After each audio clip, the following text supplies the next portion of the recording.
बिस्मिल्लाहिर्रहमानिर्रहीम। अस्सलाम वालेकुम स्टूडेंट्स। जैसा कि मैंने आपसे वादा किया था, आप लोगों ने मुझसे रिक्वेस्ट की थी कि सर जिस तरह से आपने ये विंटर 2021 का सारे क्वेश्चन का सॉल्यूशन जो अपनी फेसबुक पे शेयर किया है, अगर इसी तरह से ये हर क्वेश्चन आप हमें जूम पर जो है जूम की क्लास में जो है वो सॉल्व करा दें और रिकॉर्डिंग अगर मेरी अवेलेबल हो जाए तो बहुत ज़्यादा हेल्पफुल रहेगा समझने के लिए और फ्यूचर के लिए। तो क्योंकि मैंने कहा था कि जैसे मेरी विंटर 2021 की क्लास होगी तो फिर मैं जूम की आईडी ले लूंगा स्काइबर से, तो सॉरी केएनएस से मैं अपनी जूम की आईडी ले लूंगा, तो उस वक्त फिर मैं कर दूंगा। तो आज अल्लाह के फजलों से आज से जो मेरा सेशन स्टार्ट हुआ है विंटर 2021 का, आज तो इंट्रोडक्टरी क्लास थी, नेक्स्ट क्लास होगी इंशाल्लाह ट्यूसडे को। तो आज मैंने कहा कि मेरे पास टाइम है तो मैं पहले क्वेश्चन नंबर 1 सॉल्व करता हूँ। ठीक है, आज क्वेश्चन नंबर 1 सॉल्व करता हूँ, इसी तरह से फिर मुझे टाइम मिलेगा क्वेश्चन 2, क्वेश्चन 3, क्वेश्चन 4 इस तरह से सॉल्व करूंगा। अब आप बिल्कुल यकीन से देख कर बताइएगा, क्या अब मैं जो क्वेश्चन सॉल्व कर रहा हूँ क्या आपने हर चीज ऐसे ही नहीं पढ़ी थी? ठीक है, तो वो आपने मुझे फिर कमेंट्स भी दें। देखो आपके लिए मैं मेहनत कर रहा हूँ, मैं आपको सॉल्व करके दूंगा। और मैंने केएनएस से बात कर ली है, केएनएस अपने पोर्टल पर जो है वो फ्रीली तमाम स्टूडेंट्स के लिए अवेलेबल कर देगा।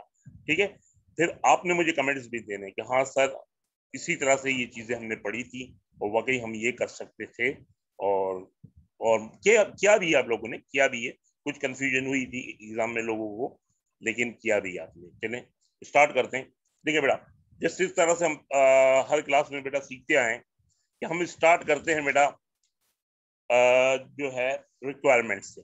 ठीक है, तो ये विंटर 2021 का बेटा आपके सामने क्वेश्चन है कि हम गए बेटा रिक्वायरमेंट में, हमने पढ़ी required determine which component should be made during the next month to maximize contribution and determine the profit that this decision will generate। देखो जैसे ही आपने रिक्वायर्ड पढ़ी, मैंने आपको हमेशा सिखाया इंशाअल्लाह ताला तकरीबन रिक्वायर्ड से 90% जो है आपको टॉपिक पता चल जाता है, 90% टॉपिक पता चल जाता है। जैसे ही आपने ये रिक्वायर्ड पढ़ी कि भाई हमें नेक्स्ट मंथ कौन सा कंपोनेंट प्रोड्यूस करना चाहिए ताकि हमारा कंट्रीब्यूशन मार्जिन वो मैक्सिमाइज हो जाए। ठीक है, तो यहां से हमें फौरन ही पता चल गया ये सवाल मैक क्वेश्चन से आया है जो सिर्फ नेक्स्ट मंथ की बात कर रहा है, टाइम वैल्यू मनी तो नहीं है। तो मैक क्वेश्चन से आया है और ये डिसीजन मेकिंग का सवाल है। अच्छा, अब इसने क्या कहा कि नेक्स्ट मंथ जो है आपको determine which component should be made. ठीक है, अब थोड़ा सा कंफ्यूजन यहाँ ये भी हो सकती है कि डिसीजन मेकिंग में भी ये चीज होती है और लीनियर प्रोग्रामिंग में भी होती है। तो फिर हम बॉडी पे जाएंगे तो फिर मजीद क्लियर हो जाएगा जो जो हमने सीखा है क्लास में कि क्या क्या चीज से पता चलता है कि डिसीजन मेकिंग से सॉल्व होगा, यानी रैंकिंग से सॉल्व होगा, या के लीनियर प्रोग्रामिंग से। अब चलें हम बॉडी पे गए, हमने बॉडी पढ़ी। Question number 1 A, avian limited Avian is an established supplier of aircraft component to a major aircraft manufacturer who is Avian's main customer.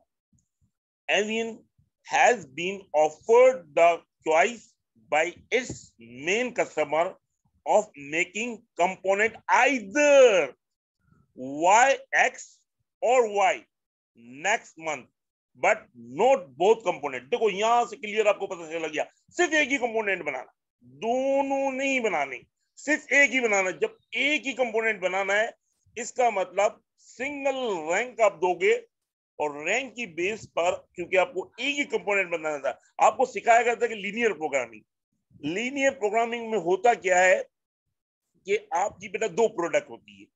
ठीक है, दो से ज्यादा हो नहीं सकती, क्योंकि दो से ज्यादा जब प्रोडक्ट होती है तो फिर सिंप्लेक्स मेथड चला जाता है। लीनियर प्रोग्रामिंग की बात कर रहा हूं मैं, सिर्फ लीनियर प्रोग्रामिंग की बात कर रहा हूं।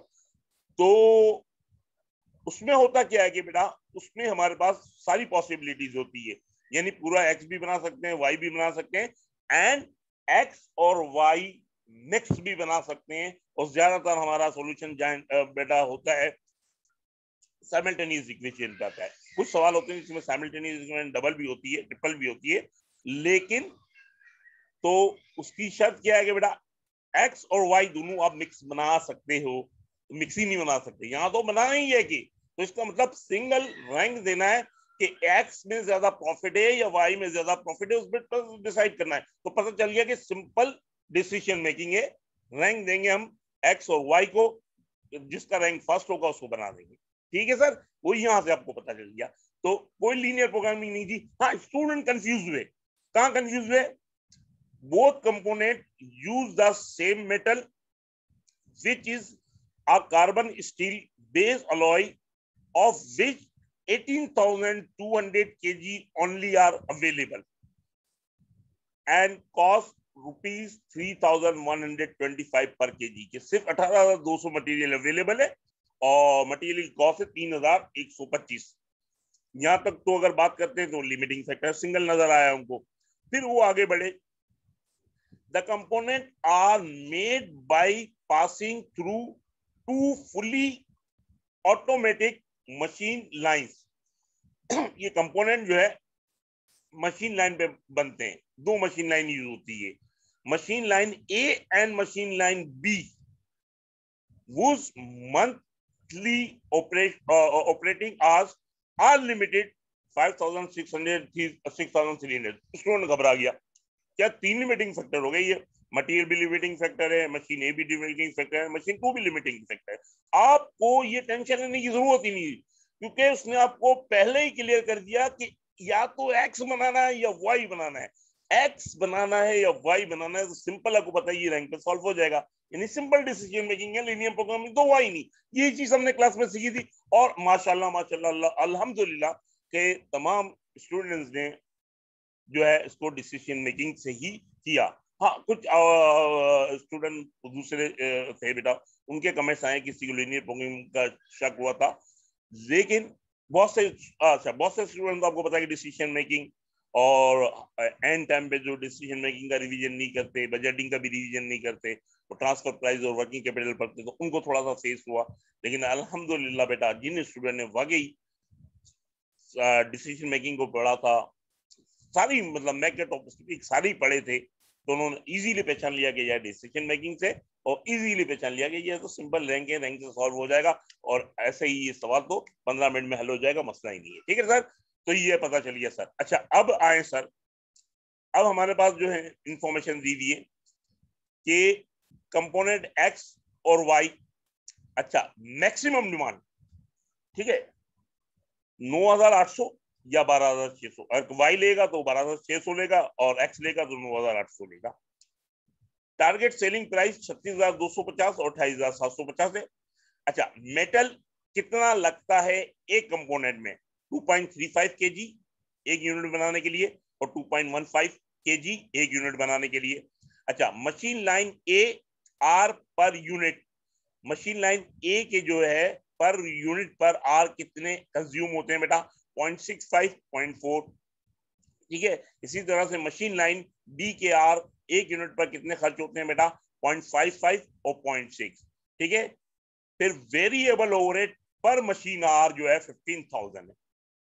फिर आपसे कहता है बेटा प्रोडक्शन फिक्स कॉस्ट, प्रोडक्शन की फिक्स कॉस्ट है 20 मिलियन और 18 मिलियन। जाहिर बात है वाई के लिए 18 मिलियन है और एक्स के लिए 20 मिलियन है, तो बेटा ये डायरेक्टली एट्रीब्यूटेबल कॉस्ट है, उसको भी कंसीडर करके फाइनली प्रॉफिट निकालेंगे।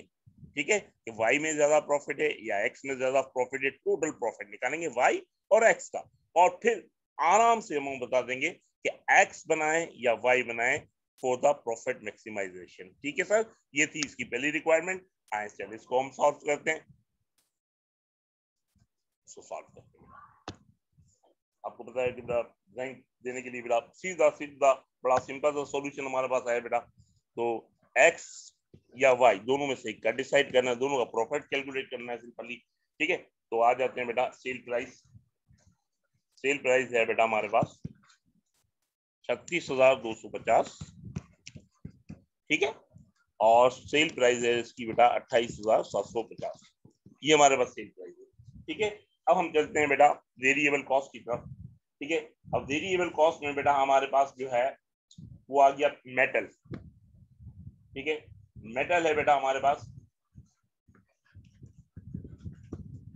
मेटल। अच्छा, मेटल जो है बेटा जो है वो लगता है बेटा आपका 2.35 मल्टीप्लाई बाय 3125 पर केजी की कॉस्ट है बेटा, 3125। ठीक है, तो इसकी कॉस्ट आ गई बेटा आपकी 7343.75।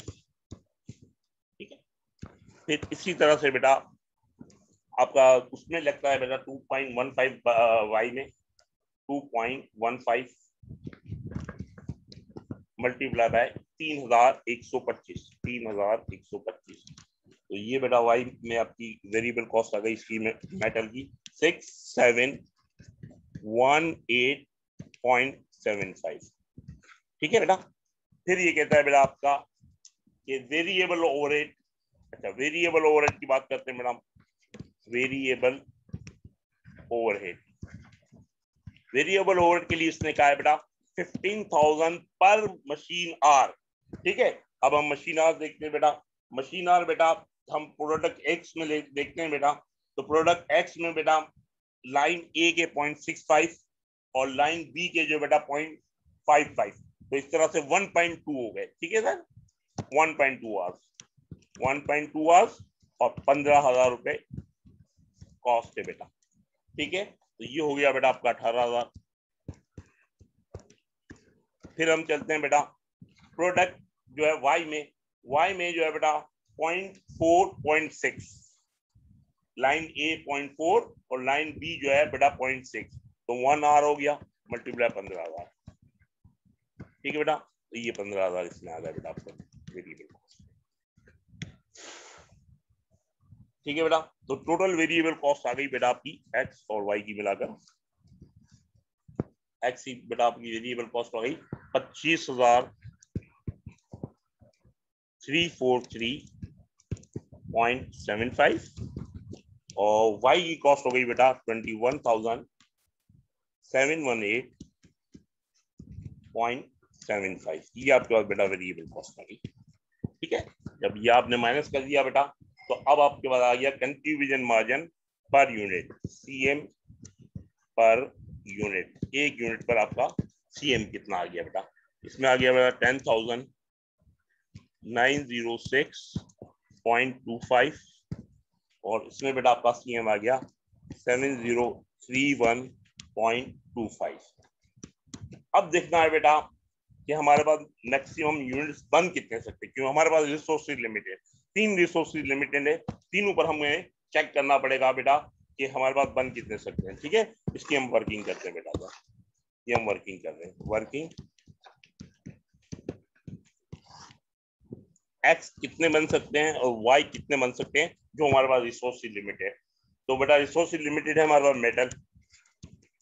ठीक है, मेटल हमारे पास है सिर्फ 18,200 केजी, 18,200 केजी। ठीक है, और एक्स को बनाने के लिए 2.35 एक यूनिट पर लगता है केजी। और इसी तरह से बेटा उसमें है बेटा हमारे पास 18,200 और उसमें लगता है बेटा वाई बनाने के लिए 2.15। ठीक है, तो यूनिट्स कितने बन सकते हैं बेटा हमारे पास? मैक्सिमम 7744 और यहाँ की बात करें बेटा तो मैक्सिमम यूनिट बन सकते हैं 8465 बेस्ड ऑन मेटल। ठीक है, अब मशीन आर ए की बात करते हैं। मशीन लाइन ए। ठीक है बेटा, मशीन लाइन ए हमारे पास 5600 आवर्स अवेलेबल है बेटा, तो 5600 आवर। ठीक है, एक्स को बनाने के लिए 0.65 आवर्स लगते हैं। ठीक है, और फिर बेटा 5600 वाई को बनाने के लिए बेटा 0.4 आवर्स लगते हैं। तो मैक्सिमम यूनिट बेटा मशीन लाइन ए के हिसाब से बन सकते हैं 8,615 और 14,000। ठीक है, इसके बाद बेटा हम करते हैं machine line B. Machine line B, ठीक है, लाइन बी में बेटा हमारे पास अवेलेबल मशीन हाउस हैं बेटा, वो है बेटा लाइन बी में 63,000 6,300 डिवाइड बाय एक्स को बनाने के लिए लिखते हैं 0.55 आर। 6,300 डिवाइड बाय वाई को बनाने के लिए लिखते हैं बेटा 0.6 आर। ठीक है, इस तरह से मैक्सिमम यूनिट बन सकते हैं बेटा 11,454 और 10,500। ठीक है, अब देखें सिचुएशन क्या है आपके पास। तो सिचुएशन ये है कि बेटा सबसे कम यूनिट्स आपके कहां बनते हैं बेटा, मेटल। इसका मतलब मेटल जो है वो आपके पास कम है, तो मेटल को आपको जो है बेटा वो पूरा यूटिलाइज हो जाएगा। तो इसका मतलब है बेटा कि आपका मशीन लाइन ए के आर्स भी बन जाएंगे और मशीन लाइन बी के भी बन जाएंगे, चाहे आप एक्स बनाएं या वाई बनाएं, दोनों सूत्रों में ये होगा क्योंकि सबसे कम आपका मेटल है। अब दूसरी चीज, अगर इवन वो आपसे ये भी कहता कि बेटा एक्स वाई को आप मिक्स भी बना सकते हो, इवन तब भी जो है ये लीनियर प्रोग्रामिंग पे नहीं जाता। क्यों कि साइमल्टेनियस इक्वेशन आती ही नहीं, क्योंकि सबसे कम मेटल है। मेटल की अगर आप ग्राफ बनाते हैं तो मेटल की लाइन जो सबसे नीचे आएगी, इसके ऊपर जाएगी मशीन ए की लाइन, इससे ऊपर जाएगी मशीन बी की लाइन। तो आपको पता है कि कहीं भी किसी लाइन में इंटरसेक्ट होगा ही नहीं डायरेक्टली बेटा। हर लाइन जो है एक्स एक्सिस पे और वाई एक्सिस पे जो है ना वो इंटरसेक्ट होगी, बाकी कहीं इंटरसेक्ट बीच में होगी ही नहीं। तो फिर भी आपका सीधा सीधा सिंपल डिसीजन मेकिंग से सॉल्व हो जाता है, क्योंकि इंटरसेक्टिंग तो हो ही नहीं, ये एक्स बना हुआ है बनाना है, ये वाई बनाना है। इंटरसेक्टिंग तो होती जब होता कि दोनों भी बना सकते हैं, दोनों तो बना ही नहीं सकते, या एक्स बनेगा या वाई बनेगा, क्योंकि सीधा सीधा आपके पास कोई लाइन भी इंटरसेक्ट नहीं है। तो दूसरा प्रूफ हो गया ये लीनियर प्रोग्रामिंग में नहीं जाएगा। इवन अगर वो कहता है एक्स और वाई, हमें तो पहले ही पता चल गया, उसने कहा ये एक्स बनाना है वाई बनाना है, तो वहीं से लीनियर प्रोग्रामिंग खत्म हो गया, सिंपल डिसीजन मेकिंग रहेगा गया आपका। ठीक है, लेकिन इवन वो कहता कि नहीं भाई एक्स वाई मिक्स भी आप बना सकते हो, फिर शक होता कि लीनियर प्रोग्रामिंग है, तो लीनियर प्रोग्रामिंग फिर यहाँ से जब यहाँ पहुंचते आप ये रिक्वायरमेंट करते तो फिर भी आपको होता कि ये लीनियर प्रोग्रामिंग पे जाएगा ही नहीं, तो इंटरसेक्शन तो कहीं आएगी ही नहीं, हर लाइन पैरेलल जाएगी। जब पैरेलल जाएगी तो जो सबसे नीचे बेटा आपकी लाइन है बेटा, सबसे कम रिसोर्सेज की लाइन, उसी की बेस पे आपको डिसाइड करना है। और डिसाइड क्या करना है, जारी बात है, या तो एक्स बनेगा वाई बनेगा, तो उसके प्रॉफिट से ही डिसाइड होगा किसी का प्रॉफिट ज्यादा है बेटा। ठीक है ना, तो आपको पता चल गया कि बेटा लीनियर प्रोग्रामिंग। अच्छा बेटा, तो सबसे कम यूनिट बनते हैं बेटा हमारे एक्स और मेटल के बेस पर, एक्स से इतने बनते हैं, वाई के इतने बनते हैं, तो ये यूनिट से मल्टीप्लाई करने के टोटल कंट्रीब्यूशन में जाना जाएगा। क्या ना बेटा, तो ये हम यूनिट्स लिखते हैं, मैक्सिमम यूनिट्स आपके बन सकते हैं, मैक्सिमम प्रोडक्शन जो आपकी हो सकती है बेटा, वो अपनी नीचे से ले ली बेटा। एक्स की है आपकी 77744 और वाई की है बेटा 8465। ठीक है, जब आपने इसको सॉल्व किया बेटा, ठीक है, तो टोटल सीएम आपके पास आ गया, टोटल सीएम। और टोटल सीएम बेटा आपके पास क्या आ गया, 84,458,000। और यहां आते हैं बेटा तो 59,519,531। ठीक है, तो ये आ गया। इसके बाद बेटा आपने फिक्स कॉस्ट माइनस कर दी, फिक्स कॉस्ट, इसमें बेटा आपकी फिक्स कॉस्ट है 20 मिलियन और इसमें बेटा आपकी फिक्स कॉस्ट है 18 मिलियन। यह हमने माइनस कर दी, ये आपका आ गया प्रॉफिट, ये आपका प्रॉफिट आ गया। और प्रॉफिट हो गया बेटा 64,458,000। और यहाँ बेटा आपका प्रॉफिट हो गया 41,519,531। ठीक है बेटा, ये आपका प्रॉफिट आ गया। तो सिंपली आपका डिसाइड हो गया कि बेटा आप एक्स बनाओगे, we recommend to produce component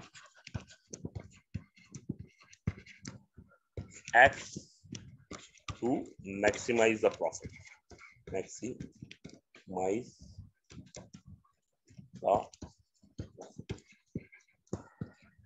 ठीक है सर, ये पहली रिक्वायरमेंट हो गई। चलें अब हम चलते हैं जरा दूसरी रिक्वायरमेंट पे। अब दूसरी रिक्वायरमेंट से क्या कह रहा है बेटा, बी 7 नंबर की रिक्वायरमेंट हो गई। 7 नंबर पूरे पूरे आपको मिल सकते हैं, मसला ही नहीं है इसमें तो। ठीक है, बी देखते हैं बेटा। As an alternative the board is considering change its pricing policy to include an opportunity cost element for unused machine R. अब हमने ये डिसाइड, वो कह रहा है कि बाद अपॉर्चुनिटी कॉस्ट यूज करनी है। क्या करनी है बेटा कि मशीन आर जाहिर बात है आपके बेटा अनयूज रह जाएंगे इन द मंथ। तो the new pricing policy propose is the current selling price. देखो बता भी रहा है आपको, लिख के दे रहा, साफ साफ, बड़ी आसानी थे। कितना का नई सेलिंग प्राइस किस तरह से कैलकुलेट करोगे, साफ बता रहा है, सही तरीके से पढ़ना है और कुछ भी नहीं करना। क्या कह रहा है, नई प्राइस किस तरह से कैलकुलेट करोगे, लेस 10%, यानी जो प्राइस है उसको 10% कम कर दो, plus ₹15,000 per hour for each unused machine R. और फिर उसमें बेटा आप चार्ज कर दो बेटा जितना मशीन आर आपका यूज है, 15,000 पर मशीन आर के हिसाब से। ठीक है, ये इसने कहा है। तो सीधा सीधा उसने बता दिया कि किस तरह से हमने प्राइस कैलकुलेट करनी है। ठीक है, जब ये करोगे और फिर आपने दोबारा से बताना कि एक्स या वाई, आपका डिसीजन चेंज होगा या वो ही रहेगा। ठीक है, सिर्फ इसको पढ़ना था कि वो किस तरह से ऐसी प्राइस चेंज करनी है हमें। बाकी सारी चीजें हमारी वही है बेटा। प्राइस को चेंज करके हम दोबारा से रिवाइज प्राइस निकालेंगे। वेरिएबल कॉस्ट हमारे पास जो है बेटा आ गई है, और फिर हमने डिसाइड करना है कि किस तरह से करना है। हाँ सर, प्राइस को चेंज करने के लिए जो इसने लिखा है हम एज इट इज उसकी वर्किंग करेंगे। हाँ बेटा, रिक्वायर्ड बी कर रहे हैं, required B, question number 1, required B, required B. ठीक है, रिक्वायर्ड बी कर रहे हैं। अब रिक्वायर्ड बी में बेटा हमें वर्किंग करनी है पहले बेटा सेलिंग प्राइस की। अब सेलिंग प्राइस की वर्किंग के लिए आपने अनयूज मशीन आवर्स निकालने। ठीक है, टोटल अवेलेबल मशीन आवर्स देखो बेटा, टोटल आपके पास जो अवेलेबल मशीन आवर्स हैं बेटा वो है ए, और टोटल अवेलेबल मशीन आवर्स हैं बेटा आपके 11,900।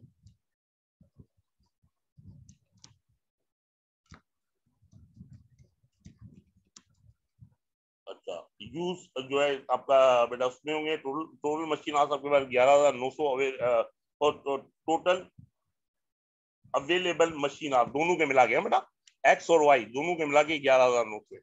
ठीक है, एक्स के कितने, ओ सॉरी उसके ए के और बी के, ए प्लस बी।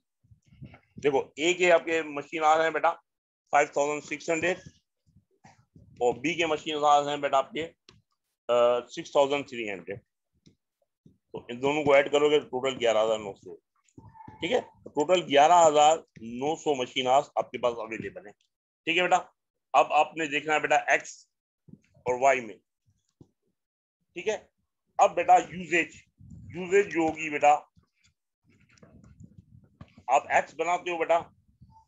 ठीक है, तो आपकी यूजेज कितनी होगी 7744, क्योंकि एक्स के यूनिट बनते हैं 7744 और मशीन आवर बेटा जो है बेटा ए और प्लस बी 1.2 आवर्स। और अगर बेटा आप बनाते हो बेटा वाई, तो वाई में 8465 जो हमने ऊपर कैलकुलेट किया था बेटा, मल्टीप्लाई मशीन आवर इस्तेमाल होता है 1 घंटा दोनों के मिला के। तो टोटल मशीन आवर बेटा आपके इस्तेमाल होंगे 92.8। ठीक है, और यहाँ इस्तेमाल होंगे बेटा 8465। ये मशीन आवर्स इस्तेमाल हो जाएंगे। टोटल मशीन आवर्स 11,900 अवेलेबल है। ठीक है, अब अगर हम बेटा, क्योंकि मेटल की बेस पर हमें बनाना है, मेटल की बेस पर अगर हम बेटा एक्स बनाते हैं तो जो है 9292.8 मशीन आवर टोटल इस्तेमाल होंगे ए प्लस बी लाइन के। और इसी तरह से अगर बेटा हम डिसाइड ये करते हैं कि वाई बनाना है तो वाई बनाना है, उतने मशीन आवर इस्तेमाल हो जाएंगे। तो अनयूज मशीन आवर कितने रहेंगे, ये इसने कहा था।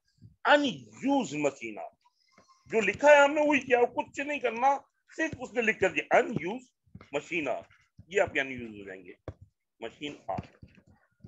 अगर आप एक्स बनाने का सोचते हो तो आपके पास अनयूज मशीन आवर रहेंगे 260 7.2 और अगर आप वाई बनाने का सोचते हो तो आपके अनयूज मशीन आर रहेंगे 3435। ठीक है, और चार्ज करना है हर मशीन आर को अपॉर्चुनिटी कॉस्ट 15,000। ठीक है बेटा, तो rate of opportunity cost per unused machine R जो लिखा है हमने वही किया बेटा, कोई मसला नहीं, सिर्फ पढ़ना है सही तरीके से। 15,000 मल्टीप्लाई कर दो बेटा, तो टोटल अपॉर्चुनिटी कॉस्ट कितनी आपको चार्ज करनी होगी बेटा? तो ये टोटल आप क्या गई बेटा, total opportunity cost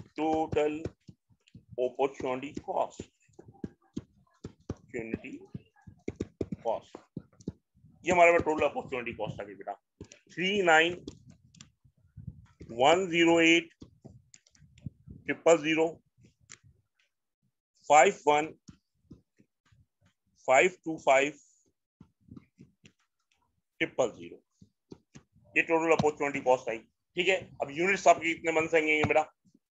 number of units can be produce वो अपने पहली रिक्वायरमेंट में निकाल लिया था बेटा मेटल की बेस पर। इसके बन सकते हैं आपके बेटा 7744 और इसके बन सकते हैं बेटा 8465 डिवाइड कर दो बेटा। ठीक है बेटा, तो ये आपको बेटा चार्ज करना है बेटा कितना 50.1 एक यूनिट पर। अपॉर्चुनिटी कॉस्ट पर यूनिट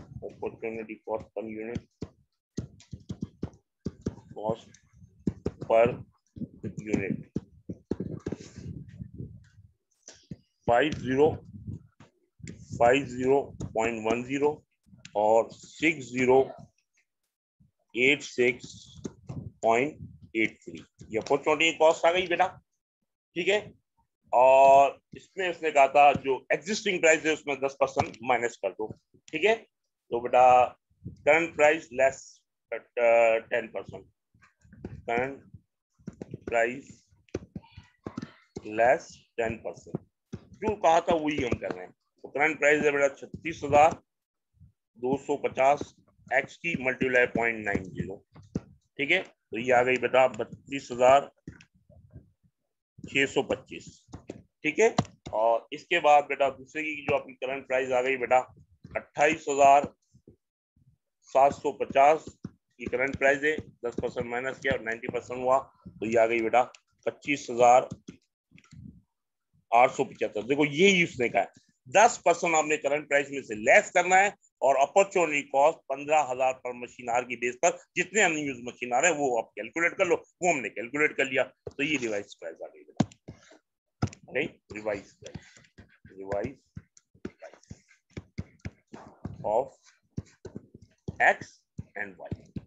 ठीक है बेटा, अब ये हमने रिवाइज प्राइस कैलकुलेट की, तो रिवाइज प्राइस बेटा हमारे पास हो गई, ये हो गई बेटा 37,675.10 और यहाँ हो गई बेटा 31,961.83। ये हमारे पास रिवाइज प्राइस आ गई। अब बेटा दोबारा से हम प्रॉफिट कैलकुलेट कर लेते हैं। हाँ बेटा, प्रॉफिट कैलकुलेट करते हैं। एक्स वाई जिस तरह से पहले कैलकुलेट करता था बिल्कुल उसी तरह से बेटा। ठीक है, ये आपकी बेटा रिवाइज प्राइस आ गई, रिवाइज प्राइस जो भी अपने ऊपर कैलकुलेट की ना वही रिवाइज प्राइस आपकी आ गई बेटा। ठीक है, 37,675.10 और इसकी आ गई बेटा 31,961.83। ठीक है सर, ये आपकी रिवाइज प्राइस की। वेरिएबल कॉस्ट पर यूनिट वो तो वही रहेगी बेटा, आपने कैलकुलेट की थी वेरिएबल कॉस्ट जो पहली रिक्वायरमेंट में कैलकुलेट की थी पर यूनिट। ठीक है, अपॉर्चुनिटी कॉस्ट हमने सेल प्राइस में चार्ज कर दी, वेरिएबल कॉस्ट हमारी वही रहेगी बेटा जो पहली रिक्वायरमेंट में कैलकुलेट की थी, सेम 25,343.75 और इधर बेटा आपकी 21,718.75। ठीक है, वेरिएबल कॉस्ट हो गई। तो ये आ गया बेटा contribution margin per unit, CM per unit, CM per unit आ गया बेटा। ये आपने कैलकुलेट कर लिया बेटा, सीएम पर यूनिट 12,331.35 और 10,243.08, ठीक है। और वही मैक्सिमम यूनिट बेटा एक्स, ठीक है। मटेरियल तो आपके पास कम ही है, तो मैक्सिमम यूनिट कितने बन सकते हैं, maximum units can be produce, unit can be produce यानी एक्स और वाई के प्रोड्यूस, वो आपने पहले कैलकुलेट कर दिया बेटा। 7744 और 8465, ठीक है। तो ये टोटल कंट्रीब्यूशन मार्जिन आ गया बेटा।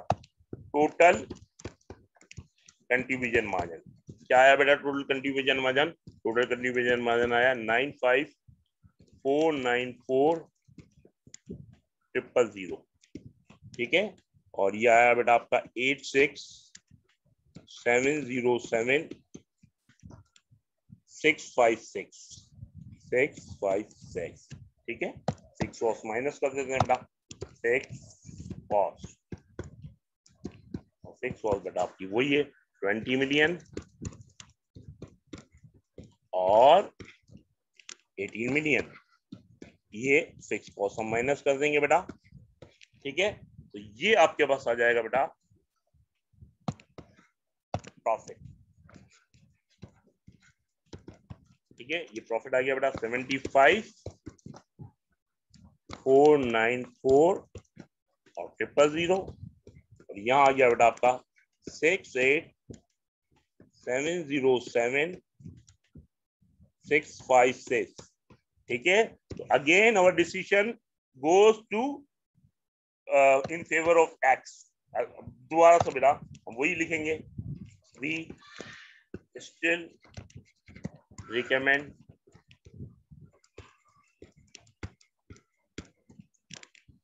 company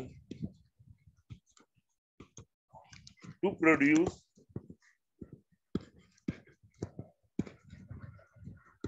component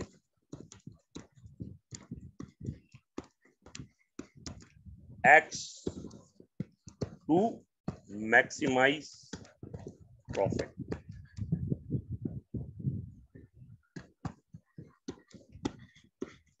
ठीक है सर। तो ये सर हमारी सेकेंड रिक्वायरमेंट हो गई। चलें सर, अब हम चलते हैं हमारी थर्ड रिक्वायरमेंट की तरफ। आए सर सी। अब सी रिक्वायरमेंट में हमसे क्या कहता है बेटा, the procurement manager has reported a new carbon steel alloy source. अब हमारा जो प्रोक्योर मैनेजर है वो कहता है कि कार्बन स्टील जो है हमारे पास एक और सोर्स अवेलेबल हो गई है। पहले एक ही सोर्स थी हमारे पास जो बेटा 18,200 से ज्यादा अवेलेबल नहीं थी, अब वो कहता है एक और सोर्स अवेलेबल हो गई है, and that additional 2,500 kg is available. तो वहां हमारे पास 2500 kg मैक्सिमम और अवेलेबल है, ठीक है, एट अ प्रीमियम प्राइस। लेकिन प्राइस अब ये नहीं होगी, प्रीमियम प्राइस होगी। प्रीमियम प्राइस यानी जो प्राइस अभी हम दे रहे हैं उससे ज्यादा देनी पड़ेगी। तो प्रीमियम यानी एडिशनल कुछ देना पड़ेगा। तो जो दे रहे हैं वो तो दे रहे हैं, उससे ज्यादा additional, over and above, over and above, ठीक है। आपको पता है शेडो प्राइस, वो लीनियर प्रोग्रामिंग में सीखते हैं तो सिंगल लिमिटिंग फैक्टर में शेडो प्राइस। शेडो प्राइस का मतलब है कि जो बेटा जो स्केयर रिसोर्स है उसके लिए what you can pay over and above, जो पे कर रहे हो उससे ज्यादा कितना दे सकते हो, वो शेडो प्राइस होती है। तो हमें पता है कि हम क्या कैलकुलेट करेंगे, हमको इससे बेटा फायदा क्या होगा, हमको इससे फायदा कितना होगा, जितना फायदा होगा वो मैक्सिमम हम प्रीमियम दे सकते हैं, वो मैक्सिमम हो जाएगा। ये मैक्सिमम बताया जाता है क्योंकि हर चीज हम मैक्सिमम कैलकुलेट करते हैं, फिर इसके दरमियान कहीं भी नेगोशिएट हो जाए तो हमें बेनिफिट हो जाता है, ठीक है। तो इसमें भी देखें, ये बिल्कुल उसी तरह से हम करते आए, हर सवाल में करते आए, लीनियर प्रोग्रामिंग के तो हर सवाल में करते आए। तो ये तो बड़ा आसान सा काम था, ठीक है बेटा। क्या आसान सा काम था, आपको फौरन नजर आ जाएगा 2500 kg अवेलेबल है। पहले तो हम देखेंगे हम लेंगे कितना, क्योंकि हमें पता है कि सिर्फ मेटल अवेलेबल हो जाएगा, मशीन आर ए और मशीन आर बी जो एग्जिस्टिंग है उसके मुताबिक रहेंगे, सिर्फ मेटल अवेलेबल हो जाएगा। तो हमें पता है कि बेटा मेटल अवेलेबल हो जाएगा, ठीक है। तो हमारे पास जो है मशीन आर ए और बी के एडिशनल आवर्स कितने, क्योंकि जितने आवर्स एडिशनल होंगे उसी को हम यूटिलाइज कर सकते हैं, ठीक है। उसकी बेस पर हम फैसला कर लेंगे कि बेटा हम जो है कितना मटेरियल दें। आए सर, चलें। तो बेटा ये क्वेश्चन नंबर 1 की रिक्वायर्ड सी करते हैं। क्वेश्चन नंबर 1 रिक्वायर्ड सी, ठीक है सर। देखिए बेटा, अब देखो मशीन आर, देखो हमें पता है कि मशीन आर ए ही बेटा, मशीन आर बी को जरूरत ही नहीं है। मशीन आर ए के रिसोर्सेज जो है हमारे पास कम है, क्योंकि अगर मशीन आर ए की बेस पर बेटा हम बात करते हैं तो उसने क्या, उसने कहा है कि प्रोडक्ट जो है बेटा हमने एक्स ही बनानी, ये भी देखना बेटा। देखो उसने क्या कहा है, required calculate the additional alloy that even should be buy. Additional material आप कितना खरीदोगे, ये भी हमने आपको याद हो लीनियर प्रोग्रामिंग में सीखा था कि रिसोर्सेज आपके पास अवेलेबल जो है, लेकिन आप एडिशनल कितना खरीदोगे, क्योंकि आपको पता है एक रिसोर्सेज अवेलेबल हो गया लेकिन अब दूसरा रिसोर्सेज खत्म हो जाएगा, सही है। तो हमें डिसाइड करना भी हम देखेंगे बेटा किस तरह से निकालेंगे। तो should buy in order to deliver additional unit of component chosen in part ए।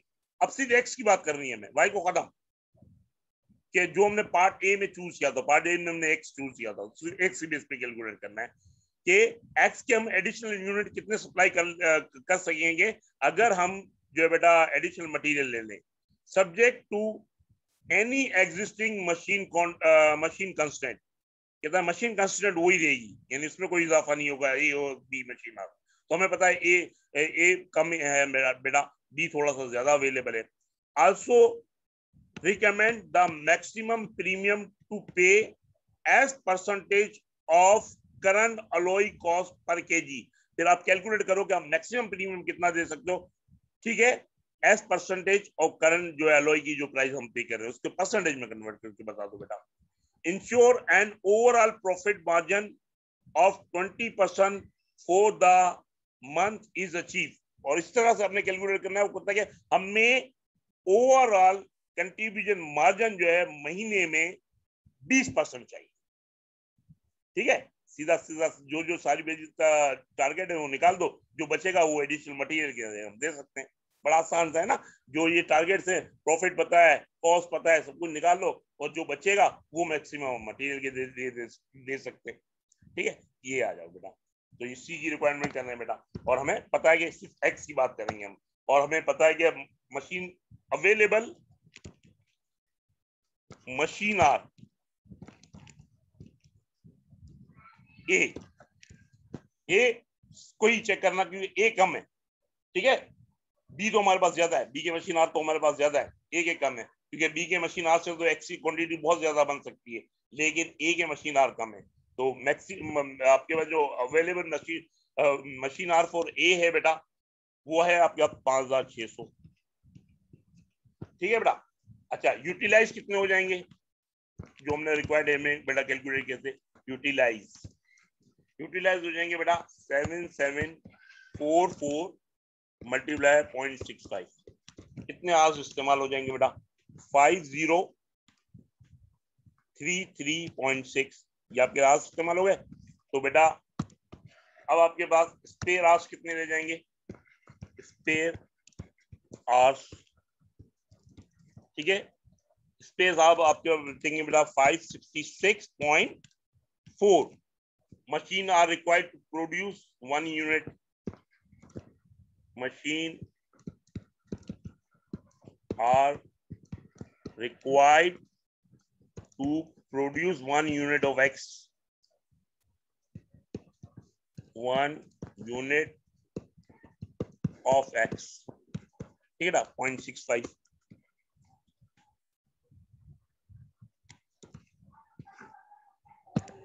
ठीक है बेटा।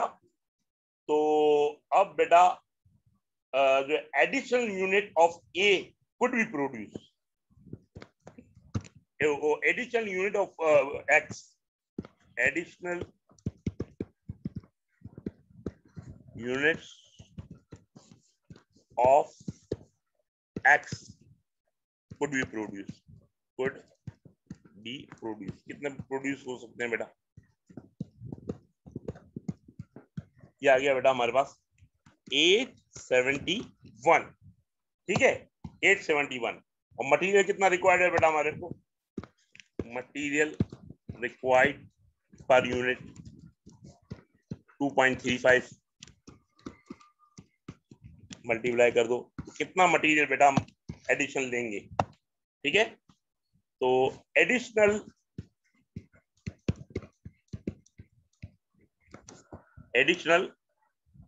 जो है बेटा मटेरियल शुड बी परचेज, कितना परचेज करना है? तो 2500 अवेलेबल, शुड बी परचेज है तो 2500 केजी अवेलेबल, लेकिन हम परचेज करेंगे सिर्फ 2047.75, क्योंकि बेटा मसला ये है कि हमारे पास मेटल तो अवेलेबल हो जाएगा, लेकिन अब मशीन लाइन ए के आस खत्म हो जाएंगे, और उसने कहा है कि वो कंस्ट्रेंट अपनी जगह मौजूद रहेगी। तो मशीन लाइन ए के जब आस खत्म हो जाएंगे तो मेटल इससे ज्यादा अगर आप ले भी लो तो फायदेमंद नहीं होगा। ये हमने सीखा है क्लास में, सीखा है ना बेटा? सही है, आपको एक ही सवाल में सारा कुछ ये सीखना, शेडो प्राइस ये वो, लीनियर प्रोग्रामिंग में ये कैलकुलेट करना सिखाया था। हालांकि ये तो हमारे पास सिंगल लिमिटिंग फैक्टर का सवाल आ गया, लेकिन कॉन्सेप्ट तो वही है, ठीक है। तो 2047.75 केजी मैक्सिमम आप बेटा मटेरियल के जो है यूनिट जो है बेटा ये आप खरीदोगे। अच्छा बेटा, तो अब क्या हुआ बेटा कि 2047.75 केजी आप मैक्सिमम मेटल खरीदोगे, ये तो डिसाइड हो गया। अब बेटा प्रीमियम कितना पे करोगे बेटा, वो प्रीमियम पूछा है बेटा। देखो सेल प्राइस जो है बेटा, सेल प्राइस एक्स की हमारी कितनी है? वो है बेटा 36,200 जो है बेटा 250, ठीक है। अब क्वांटिटी, रिवाइज क्वांटिटी बेटा आप कितनी सेल कर सकोगे? रिवाइज क्वांटिटी, देखो रिवाइज क्वांटिटी आप सेल करोगे बेटा प्लस 7744 प्लस एडिशनल 871, ठीक है। तो टोटल 828525, ठीक है, ये रिवाइज क्वांटिटी बेटा। तो आपका टोटल सेल रेवेन्यू कितना हो जाएगा बेटा? टोटल सेल रेवेन्यू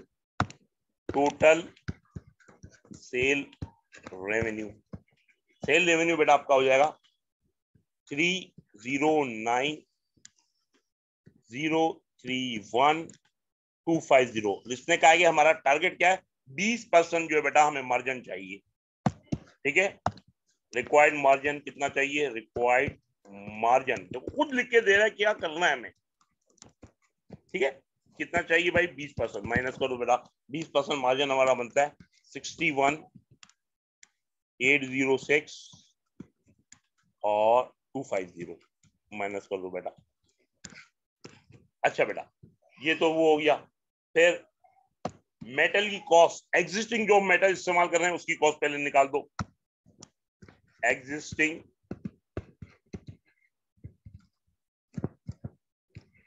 मेटल जो इस्तेमाल कर रहे हैं बेटा, हम कितना कर रहे हैं? 18,200 मल्टीप्लाई बाय बेटा 3,125, ठीक। जो रिक्वायर्ड में हमारा 18,200 पूरा कंज्यूम होता था ना, तो इसका मतलब इसकी टोटल कॉस्ट आ गई बेटा 56,000। ये तो बेटा जो एग्जिस्टिंग मटेरियल खरीदते हैं उसके पैसे चले जाएंगे, ठीक है। आ जाओ बेटा, फिर वेरिएबल ओवरहेड, वो हमारे बेटा टोटल कितने होंगे? वेरिएबल ओवरहेड जो इनकर्ड होंगे बेटा 1.2 मशीन आ रहे हैं, 1.2 दोनों का, ए और बी, लाइन ए और बी 1.2 आर लगते हैं एक कंपोनेंट बनाने के लिए बेटा।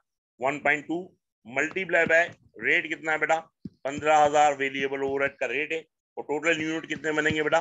8525। तो इतना तो टोटल वेरिएबल कॉस्ट चली जाएगी बेटा। कितनी हो गई बेटा? 153,450,000, ये आपकी वेरिएबल कॉस्ट चली, ठीक है। और फिक्स कॉस्ट बेटा आपकी कितनी जाएगी, फिक्स कॉस्ट 20 मिलियन। सारी चीजें ले ली आपने, सारी कॉस्ट कवर हो गई, प्रॉफिट जितना चाहिए वो कवर्ड हो गया। ठीक है बेटा, तो बाकी ये आपके पास बेटा टारगेट, ये आपका जो है बेटा टोटल परचेज कॉस्ट आपकी होनी चाहिए। टोटल परचेज मैक्सिमम, ठीक है, ये मैक्सिमम हम देंगे बेटा, maximum purchase cost of additional material should be, इतनी होनी चाहिए भाई। तो उसने कहा इसके मुताबिक इतनी होनी चाहिए बेटा। कितनी आ गई बेटा, ये हो गई बेटा आपकी 16,900,000। अच्छा, एडिशनल क्वांटिटी ऑफ मटेरियल कितनी खरीदोगे बेटा, एडिशनल क्वांटिटी ऑफ मटेरियल वो बेटा आप बाई करोगे जो आपने ऊपर निकाली थी बेटा 2047.75, 2047.75 डिवाइड कर दो बेटा। मैक्सिमम प्राइस पर केजी कितना पे कर सकते हो, मैक्सिमम प्राइस पर केजी वो बेटा आप ये पे कर सकते हो 8252.96, ये मैक्सिमम प्राइस आप पे कर सकते हो एडिशनल मटेरियल के हर केजी की। ठीक है, एडिशनल मटेरियल की हर केजी की ये आप बेटा प्राइस पे कर सकते हो, मैक्सिमम प्राइस। जिसमें इसने कहा भाई आपको 20% प्रॉफिट मार्जिन चाहिए, ठीक है, निकाल लिया। बाकी जो कॉस्ट हमारी है बेटा, जो एग्जिस्टिंग मटेरियल खरीदते हैं सारी कॉस्ट निकाल ली, वेरिएबल कॉस्ट जो इनकर्ड होती है सारी कॉस्ट निकल गई, 20 मिलियन की फिक्स कॉस्ट इनकर्ड होती है वो भी निकाल दी, सब कुछ निकाल दिया, तो ये दे सकते हैं बेटा मैक्सिमम। सही है, अब ये मैक्सिमम आप दे सकते हो प्राइस। अब वो कहता है इन परसेंटेज बताना है, भूलना नहीं। उसने कहा है कि आपको बताना है प्रीमियम, यानी जो प्राइस इस वक्त पे कर रहे हो उससे इजाफी जो प्राइस पे कर रहे हो। ठीक है, इतनी प्राइस प्रोडक्ट पे करोगे, जो एग्जिस्टिंग प्राइस पे कर रहे हो माइनस कर दो, डिवाइड बाय एग्जिस्टिंग प्राइस से डिवाइड कर दो, इन टर्म ऑफ परसेंटेज आप कितना प्रीमियम दे सकते हो वो बताना है बेटा। तो ये निकालते हैं बेटा, हम निकालते हैं प्रीमियम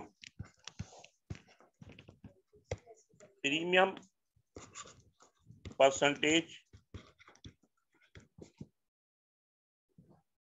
देखो बेटा 8252.96 माइनस 3125, ठीक है, डिवाइडेड बाय 3125, ठीक है, तो is equal to 164%। We can offer premium, maximum premium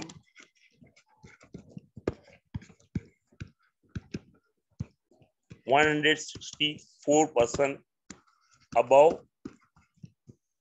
existing price। ठीक है सर, तो ये रिक्वायरमेंट भी सर आपकी सॉल्व हो गई। तो आप ईमानदारी से अपने कमेंट्स मुझे जरूर देना, ठीक है। इंशाल्लाह मैं इसको कहूंगा केएनएस को कि बेटा ये आपको जो है अवेलेबल कर देगा अपने पोर्टल पर। तो आप इस सवाल का सॉल्यूशन देखने के लिए देखोगे और मुझे कमेंट्स जरूर देना कि क्या हमने क्लास में इसी तरह से पढ़ा था, बल्कि ये बहुत ही आसान था। क्लास में हमने डिसीजन मेकिंग के इससे कई गुना मुश्किल क्वेश्चन भी किए थे। सिर्फ मैंने कहा था ना रिक्वायर्ड पढ़ के, प्रॉब्लम एग्जाम में आपको ये होता है कि रिक्वायर्ड पढ़ के समझो कि यार ये टॉपिक कौन सा है। आपने टॉपिक को समझ लिया और जैसे ही टॉपिक आपने समझ लिया तो फिर आप आराम से सॉल्व कर सकते हो। मैं आपको कहता हूँ, मैं इसी तरह से आपको पढ़ाता हूँ हर क्लास में, इसी तरह से हर टॉपिक का अल्लाह के फजल से बेटा आपको इसी तरह से मैं पढ़ाता हूँ कि आप रिक्वायर्ड पढ़ोगे तो इंशाल्लाह आपको 90% पता चल जाएगा टॉपिक कौन सा है। ठीक है, फिर टॉपिक पता चल गया तो फिर आपको पता होगा यार इस टॉपिक में मैंने सीखा क्या क्या है, इस टॉपिक में इस रिक्वायर्ड में को सॉल्व करने के लिए क्या चाहिए ये सर ने सिखाया था कि देखो इस रिक्वायरमेंट को सॉल्व करने के लिए ये चाहिए होता है, ये चाहिए होता है, ये चाहिए होता है। फिर वो चीजें मैं ढूंढता हूँ सवाल में से, वो चीजें निकालता हूँ, अल्लाह के फजल से सॉल्व हो जाता है। तो इसमें देखिए बिल्कुल आसान सवाल था, ईमानदारी से बता दीजिएगा, कमेंट दीजिएगा, इंशाल्लाह ताला ऐसे टाइम टू टाइम मैं पांचों सवाल को एक एक करके सॉल्व करा दूंगा और ईमानदारी से आप बता देंगे कि हाँ ये सारी चीजें आपने पढ़ी हुई थी। इवन अगर किस्मत हो तो आप गोल्ड मेडल ले सकते हैं, ठीक है। तो इंशाल्लाह ताला तो बेटा मेरा ख्याल अब सेशन शुरू हो गया है। इंशाल्लाह मेरी नेक्स्ट क्लास जो है बेटा ट्यूसडे को है विंटर 2021 की, उसमें भी बेटा इंशाल्लाह ताला हम इसी तरह से पढ़ाएंगे और इंशाल्लाह ताला विंटर 2021 का भी स्टूडेंट को बहुत बेनिफिट होगा इंशाल्लाह ताला। और कि उनको कभी भी एग्जाम में इंशाल्लाह मुझसे पढ़कर ये इनको फील नहीं होगा कि सवाल को सॉल्व किस तरह से करना है, ये मसला आपका हल हो जाएगा, बिल्कुल हल हो जाएगा। एक एक सवाल में आपको सॉल्व कराता हूँ, फिर आपके मॉक लेता हूँ, फिर आपको रिकॉर्डेड लेक्चर अवेलेबल होते हैं, फिर मैं आपके पास व्हाट्सएप पे अवेलेबल होता हूँ। आप मुझे विंटर 2000 मेरे समर 2021 के स्टूडेंट ईमानदारी से बताइएगा, मैं पब्लिकली ये कह रहा हूँ कि आपको पूरा जो बेटा एक एक सवाल कराया था, मैंने कहा था कोई कोई चीज छोड़ना नहीं, पूरा सिलेबस इंपॉर्टेंट है, हर चीज हमने सिलेबस से कंप्लीट की। फिर मैंने आपको मॉक दिया, फिर मैंने आपको मॉक का टाइम दिया कि सॉल्व करो, फिर आपने बेटा मॉक सॉल्व नहीं किया, ये आप लोगों की गलती है, मॉक सॉल्व करने में पता नहीं किस सकती, लेकिन मैंने एनी हाउ फिर आखिर में मैंने मॉक के सोल्यूशन की क्लास रखी। फिर मॉक के सोल्यूशन की क्लास में फिर आपको जो बेटा बताया कि हर सवाल किस किस तरह से किया, पूरा पूरे हमने बेटा छह क्वेश्चन का मॉक बनाया था जो एग्जाम के पैटर्न पे आया था, बल्कि उससे मुश्किल पेपर पैटर्न पे था, वो आपने देखा था बेटा। और फिर हमने उसको सॉल्व भी किया था क्लास में, पूरा सॉल्व किया था, और आपने कहा था कि सर बस ठीक है, हम अब इंशाल्लाह ताला हमको फायदा हो गया सॉल्व कराने से, मतलब एक थोड़ा सा इंकरेजमेंट मिल गई हाँ आप एग्जाम में जाने से। तो यही कहता कि मॉक अगर बंदा पहले से सॉल्व कर लेता है तो उसको अपनी बहुत सारी गलतियां पता चल जाती हैं और वो एग्जाम में रिपीट नहीं करता। तो इंशाल्लाह ताला बेटा अपने दूसरे दोस्तों को रिकमेंड किया, आप लोगों ने तो पढ़ लिया, तो दूसरे दोस्तों को रिकमेंड कीजिएगा कि इंशाल्लाह ताला बेटा मेरी नेक्स्ट क्लास जो है विंटर 2021 की जो है बेटा वो मंगल को है 8:30 बजे से 11:30 बजे तक, इस मंगल को बेटा इंशाल्लाह ताला जो मेरी नेक्स्ट क्लास है, और वो हर जगह मैं शेयर भी कर दूंगा, तो इंशाल्लाह ताला बेटा बता दीजिएगा। अल्लाह हाफिज, ठीक है। और बाकी किसी स्टूडेंट को बेटा कोई भी प्रॉब्लम हो तो वो मेरा व्हाट्सएप ग्रुप भी ज्वाइन कर सकते हैं, ठीक है। मेरा नंबर मैं दोबारा से यहाँ लिख भी देता हूँ बेटा, मेरा नंबर है, जैसे केएनएस में पढ़ाता हूँ, केएनएस की पोर्टल पे आपको केएनएस का नंबर भी मिल जाएगा 032187222614। अगर ये सुनने के बाद भी अगर किसी स्टूडेंट को, नए जो मेरे स्टूडेंट हैं उनको तो नहीं होगा प्रॉब्लम, किसी और के स्टूडेंट को कोई भी प्रॉब्लम है, कोई चैलेंज हो, तो आप मुझे फोन करें, आप डायरेक्टली मुझसे फोन करें, बात करें, मुझे व्हाट्सएप पे मैसेज करें, मैं इंशाल्लाह आपको जवाब दूंगा इंशाल्लाह ताला। चाहे आप मेरे स्टूडेंट हो ना हो, उससे कोई फर्क नहीं पड़ता, इंशाल्लाह ताला हर किस्म के सवाल का आपको जवाब मिलेगा, ठीक है बेटा। तो इंशाल्लाह मेरी नेक्स्ट क्लास जो है बेटा वो ट्यूसडे को होगी विंटर 2021 की। तो इंशाल्लाह अपने दोस्तों को भी रिकमेंड कीजिएगा और जज़ाकल्लाह। अस्सलाम वालेकुम।